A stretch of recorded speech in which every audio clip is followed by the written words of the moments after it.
Hejsan! Nu ska vi prata om en av Go for Lights mest spännande produkter. Choklad, eller snarare kakaoböna, som vi ser här. Ja, titta här. Här har vi kakaobönor. Och kakaobönor säljer Go for Life i 3 olika utföranden. Dels säljer vi normalrostade kakaobönor som är krossade, kallas kakaonips. Som är rostade i samma temperatur som när man framställer vanlig choklad. Det är en väldigt liknande den chokladsmaken vi är vana vid. Sen har vi även 2 stycken raw chokladprodukter. Och det innebär att chokladen, eller kakaobönan, alltså den här lilla bönan, är rostad i endast 38 grader. Alltså vid en temperatur där man inte förstör merparten av enzymerna och mineralerna som finns i chokladen. Och raw kakaobönor finns dels som hela kakaobönor som ser här i handen, med påsen här, men även som kakaonips som är krossade kakaobönor. Alltså. Och chokladen är ju älskad av många sedan länge. Bland annat så frigörs det samma ämnen i kroppen som vid nyförälskelse när man äter choklad. Chokladen har en stämningshöjande effekt på kroppen och är väldigt uppskattad. Och bästa sättet att äta choklad som kakaoböna eller som kakaonips är att blanda tillsammans med något lite sötare. Så prova att blanda kakaonipsen eller kakaobönan tillsammans med gojibär eller blanda det tillsammans med mullbär. Mullbäret är väldigt bra att kombinera kakaonips med för att det är väldigt sött i smaken och då höjer vi upp den bittra kakaosmaken väldigt bra. Man kan även ha kakaonips i müsli på filmjölken.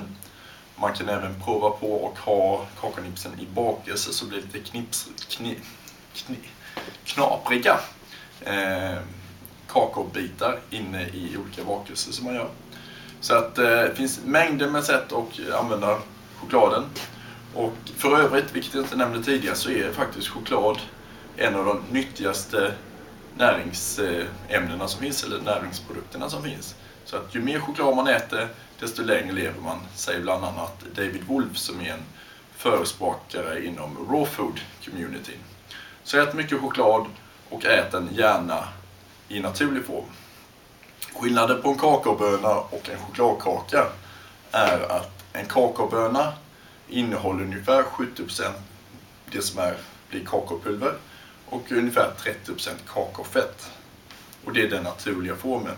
Sen när man gör chokladkakan så tillsätter man olika saker till kakaopulvret. Det kan vara allt ifrån att man tillsätter tillbaks kakaofettet. Det har vi lite fina choklader. I mindre dyra choklader så tillsätter man andra onyttiga fetter. Till exempel palmfett eller andra fetter som inte är så bra för kroppen.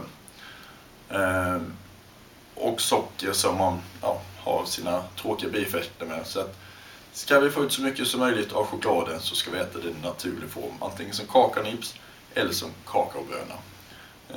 Då har vi en av världens nyttigaste guld i våra händer. Inka-indianerna kallas det. var Inka-indianernas bruna guld kallar man väl det. Det var allt för idag om kakaobönor och det ni ser bakom mig är de stora, orangea och gula. Det är alltså hela kakaofrukten. Det är inne i dessa som vi hittar kakaobönorna som sedan rostas då i max 38 grader för att få raw och vid högre temperatur om man ska ha till vanlig choklad. Tack för idag. Tack så mycket. Hej då.